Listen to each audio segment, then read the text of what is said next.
रामदीन अपने घुटनों तक भरे पानी में खड़ा होकर अपनी बहती हुई फसल को देख रहा है। उसकी चेहरे पर बेबसी है। घर के छप्पर के नीचे उसकी पत्नी कौशल्या और बेटा धीरज खड़े हैं।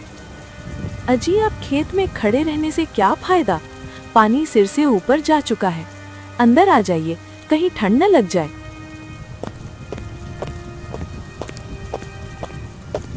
कौशल्या, मेरी 5 बीघे की गेहूं की फसल पूरी तरह तैर रही है।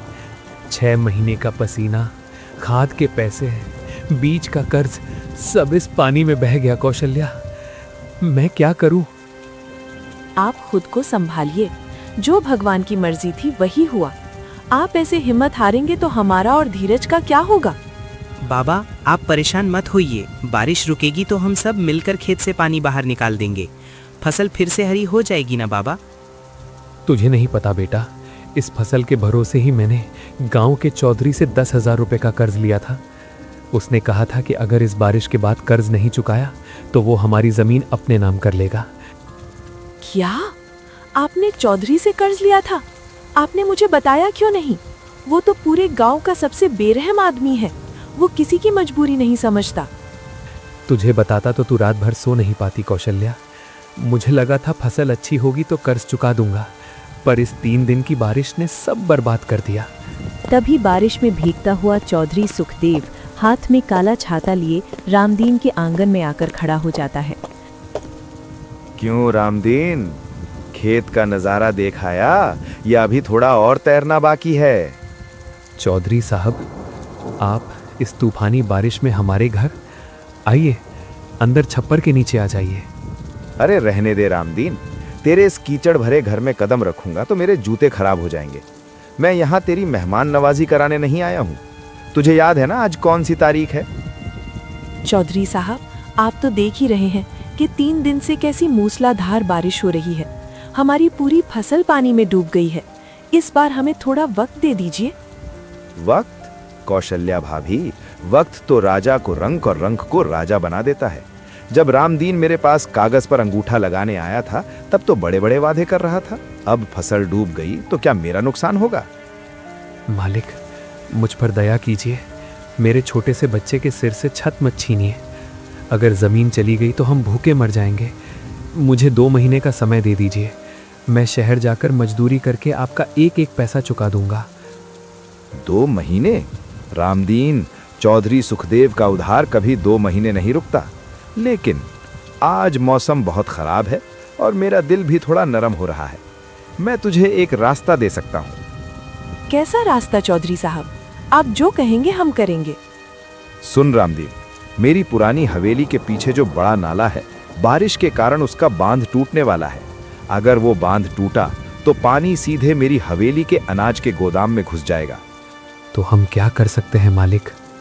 तू और तेरा बेटा आज पूरे दिन और पूरी रात, जब तक ये बारिश नहीं रुकती, उस नाले पर मिट्टी के बोरे रखकर बांध की हिफाजत करोगे।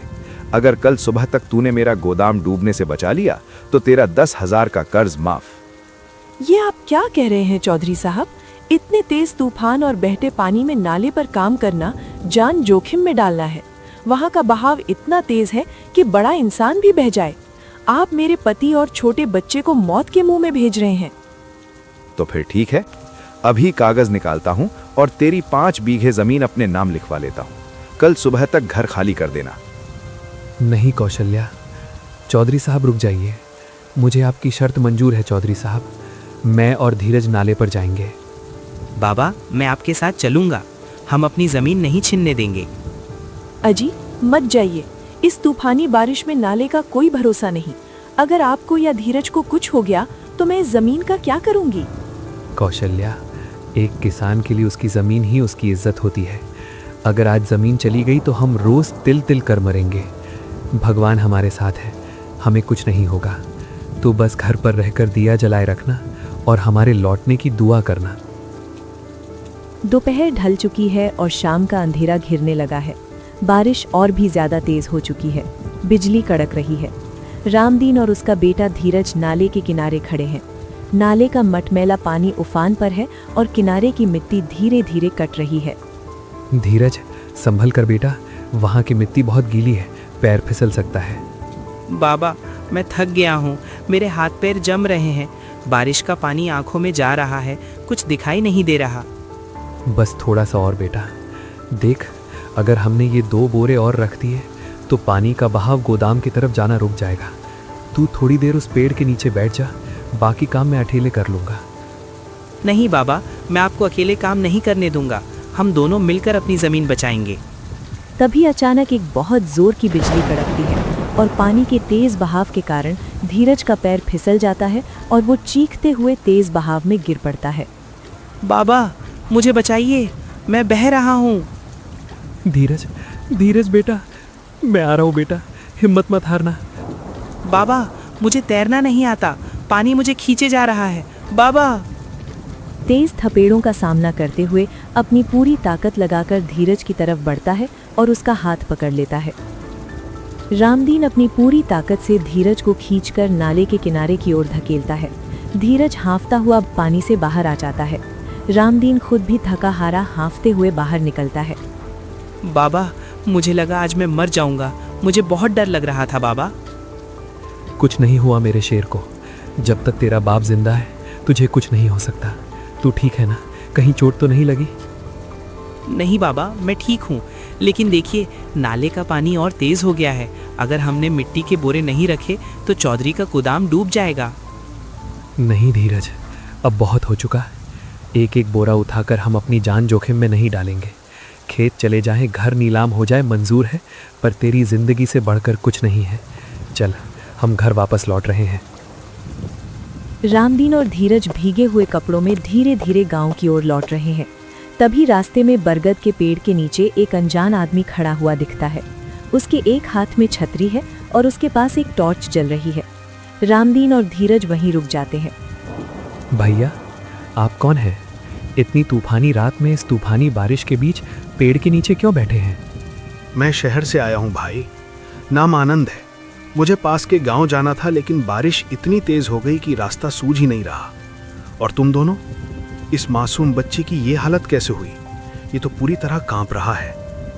क्या बताऊं भैया, गांव के गरीब किसान की किस्मत भी इस मौसम की तरह होती है। फसल पानी में बह गई और जो बची कुची जमीन थी उसे बचाने के लिए एक नाले पर अपनी जान दांव पर लगानी पड़ी। जमीन बचाने के लिए इस तूफानी रात में? किसने कहा तुमसे ये सब करने को? अंकल, हमारे गांव के चौधरी साहब ने।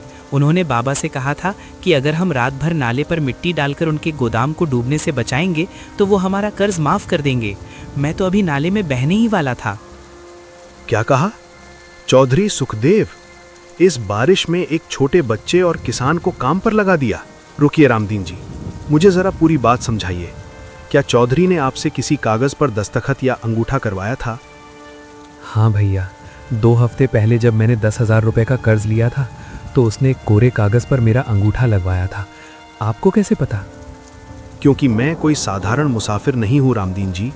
मैं जिला प्रशासन की तरफ से इस क्षेत्र के कृषि और कर्ज नियंत्रण बोर्ड का निरीक्षक इंस्पेक्टर हूँ।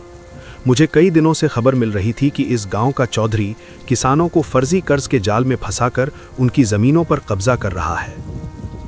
इधर रामदीन के छोटे से कच्चे घर में कौशल्या दरवाजे पर खड़ी होकर लगातार बारिश को देख रही है। उसके हाथ में एक लालटेन है जिसकी लौ बुझने की कगार पर है। तभी बारिश में भीगता हुआ चौधरी का गुर्गा राजू वहां आता है। हे कौशल्या, तेरा पति और बेटा कहाँ मर गए? चौधरी साहब ने भेजा है। नाले का पानी अब भी हवेली की तरफ बढ़ रहा है। ये दोनों काम छोड़कर कहाँ भाग गए? अपनी जबान संभाल कर बात कर राजू। मेरे पति और बेटा इंसान हैं, कोई गुलाम नहीं। 3 घंटे से वे उस खतरनाक नाले पर जान हथेली पर रखकर काम कर रहे हैं। अगर उन्हें कुछ हो गया ना तो मैं पूरे गांव के सामने चौधरी की हवेली पर आग लगा दूंगी। बड़ी बड़ी बातें मत कर औरत। कल सुबह जब सूरज निकलेगा और हाथ में बेदखली का कागज आएगा तब पता चलेगा। अगर वे दोनों काम पर नहीं लौटे तो समझो जमीन गई। तभी पीछे से रामदीन, धीरज और उनके साथ आनंद आते हैं। किसकी जमीन जा रही है राजू? धीरज, मेरे लाल, तू ठीक तो है ना? रामदीन जी, आप आ गए? माँ, मैं नाले में गिर गया था पर बाबा ने मुझे बचा लिया। क्या? नाले में गिर गया था? राजू से देख लिया तुमने? तुम्हारे चौधरी के गोदाम की खातिर आज मेरा बच्चा मरते मरते बचा है। निकल जाओ मेरे घर से।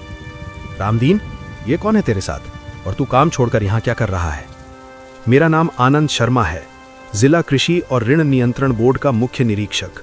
और राजू, अपने मालिक चौधरी सुखदेव से जाकर कह दो कि रात भर में जो खेल उसने खेला है उसका हिसाब मांगने सरकारी अफसर खुद उसकी हवेली आ रहा है।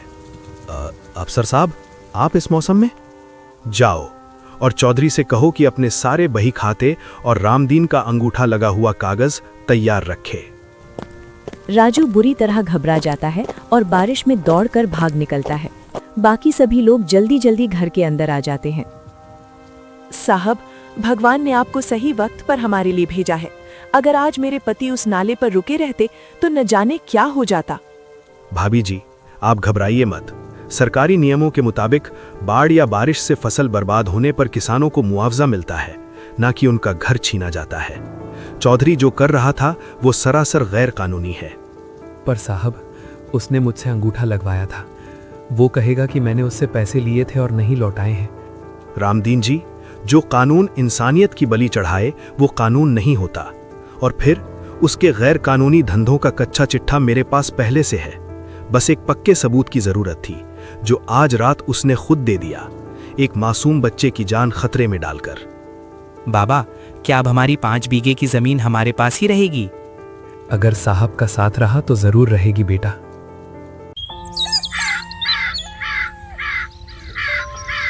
अगली सुबह आनंद, रामदीन, धीरज और कौशल्या घर के बाहर खड़े हैं। बारिश अब काफी धीमी हो चुकी है। रामदीन जी, चलिए, आज सुबह चौधरी सुखदेव की हवेली पर एक नया इतिहास लिखा जाएगा। चौधरी सुखदेव की विशाल हवेली के बाहर गांव के दर्जनों किसान और ग्रामीण जमा हैं।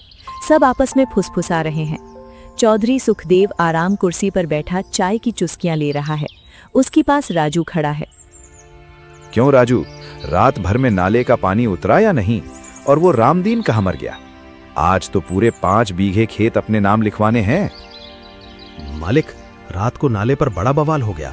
रामदीन का बेटा पानी में बहने लगा था और उसके साथ कोई सरकारी अफसर आया है। क्या बक रहा है? सरकारी अफसर? इस बाढ़ में कौन सा अफसर आ गया? तू किसी से डर कर आ गया लगता है। तभी हवेली के बड़े फाटक से आनंद शर्मा, रामदीन, कौशल्या, धीरज प्रवेश करते हैं। डर राजू को नहीं, डर तुम्हें लगना चाहिए चौधरी सुखदेव। अरे अरे, आप कौन है भाई?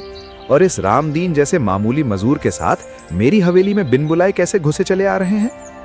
मेरा नाम आनंद शर्मा है, जिला कृषि और ऋण नियंत्रण बोर्ड का मुख्य निरीक्षक। और मैं बिन बुलाए नहीं आया हूं चौधरी, कानून की ओर से आया हूं। अच्छा, तो अफसर साहब आए हैं, पर आप गलत जगह आ गए हैं। इस रामदीन ने मुझसे 10,000 रुपए उधार लिए थे, अपनी मर्जी से खेत गिरवी रखे थे। अब जब फसल बह गई और ये नाले का काम छोड़कर भाग आया तो कानूनन इसकी जमीन मेरी हुई। ये रहा इसका अंगूठा लगा हुआ कागज। चौधरी जेब से एक पुराना मैला कागज निकालकर आनंद की तरफ बढ़ाता है। आनंद कागज को देखते ही फेंक देता है। ये क्या बदतमीजी है? तुमने मेरा सरकारी सबूत फेंक दिया।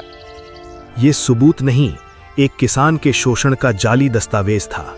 चौधरी सुखदेव, सरकार के नए भूमि एवं ऋण नियम के तहत कोई भी व्यक्ति किसी किसान से कोरे कागज पर अंगूठा लगवाकर उसकी कृषि भूमि नहीं हड़प सकता।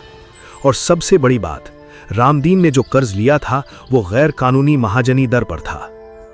चौधरी साहब, मैंने आपसे 10,000 रुपए लिए थे, ये सच है। लेकिन आपने उस रात मेरे 12 साल के मासूम बच्चे को उस खतरनाक नाले पर मौत के मुंह में ढकेल दिया। अगर मेरे अफसर साहब ना मिलते तो आज मेरा धीरज इस दुनिया में ना होता। हाँ चौधरी, अगर आज मेरे बच्चे को कुछ हो जाता तो मैं इस हवेली के सामने अपनी जान दे देती। पैसे का घमंड तुम्हें इतना अंधा बना चुका है कि तुम्हें दूसरों की जान की कोई कीमत ही नहीं दिखती। कौशल्या सही कह रही है। इस चौधरी ने पिछले साल मेरी भी 2 बीघा जमीन ऐसे ही हड़प ली थी। जब भी फसल खराब होती है, ये हम गरीबों की मजबूरी का फायदा उठाता है। हाँ, आज रामदीन के साथ हुआ है, कल हमारे साथ होगा। अब हम सहेंगे नहीं। तुम सब मेरी हवेली पर आकर मुझे ही आंखें दिखा रहे हो। राजू, पुलिस को फोन लगाओ।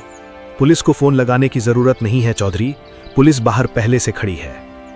आनंद की बात सुनते ही एक पुलिसकर्मी हवेली के अंदर दाखिल होते हैं। चौधरी का चेहरा पीला पड़ जाता है।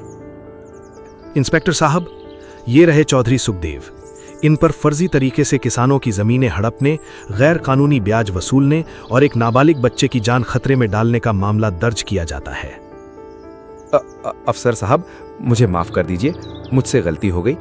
रामदीन भाई, तू तो अपना ही बंदा है ना, अपना कर्ज माफ समझ, अपनी जमीन वापस ले ले, पुलिस को मना कर दे भाई। चौधरी साहब, अगर आज आप सिर्फ मेरा कर्ज माफ करते तो शायद मैं माफ कर देता, लेकिन आपने मेरी इंसानियत और मेरे बच्चे की जान से खिलवाड़ किया है। कानून जो सजा देगा वही सही फैसला होगा। पुलिस चौधरी सुखदेव को अपने साथ ले जाती है। रामदीन जी, बारिश से जो आपकी फसल का नुकसान हुआ है, उसका पूरा सरकारी मुआवजा अगले 10 दिनों के भीतर आपके बैंक खाते में आ जाएगा। और ये रही आपकी जमीन के बेदखली रद्द होने की फाइल। अब आपकी 5 बीघे जमीन पूरी तरह से आपकी है। साहब, आप हमारे लिए भगवान बनकर आए। अगर आज आप न होते तो हमारा परिवार सड़क पर आ जाता।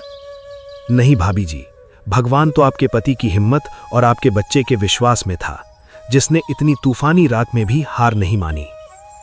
बाबा देखिए, धूप निकल आई है, अब खेत की मिट्टी सूख जाएगी। हम दोनों मिलकर फिर से नया बीज बोएंगे ना? हाँ बेटा, बिल्कुल बोएंगे। जब तक हाथ में मेहनत करने की ताकत है और नीयत में सच्चाई है, तब तक कोई भी तूफान हमारे हौसले को नहीं डुबा सकता।